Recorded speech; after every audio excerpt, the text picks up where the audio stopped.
মা এসে ঢালতে।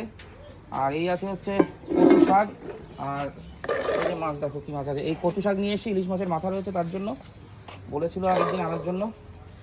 আর কি কি মাছ আছে যেটা আপনাদের মেন দেখানোর থাকে আমার, সেটা হচ্ছে। আর এখানে শাক এনেছি, নোটের শাক না, এটা কী শাক আমি জানি না, যাই হোক ওই শাকটা ভালো লাগে খেতে বেশ। ওর মধ্যে এনেছি পাবদা। আমার হাতে তুলে দেখাও তো পাবদার সাইজ। এই দেখুন বন্ধুরা, একটা পাবদা 200 গ্রামের, বিশাল বড় বড় পাবদা। 8টা পাবদাতে হয়েছে 1 কিলো 300, 1 কিলো 300 কি 200 এরকম কিছু একটা হয়েছে। আর সব পাবদাগুলোর পেটে ডিম দেখুন। আর এর মধ্যেও আছে মাছ, সবই মাছ। এটা হচ্ছে শোল মাছ, শোল মাছ। আরও মাছ আছে, আজকে অনেক মাছ এনেছি, 3 রকম শোল মাছ। আর সবচেয়ে ভালো মাছ আছে এর মধ্যে, যেটা আপনাদের সামনে আমি তুলে ধরছি। রবিবারের বাজার, মাংস টাংস কিছু আনিনি।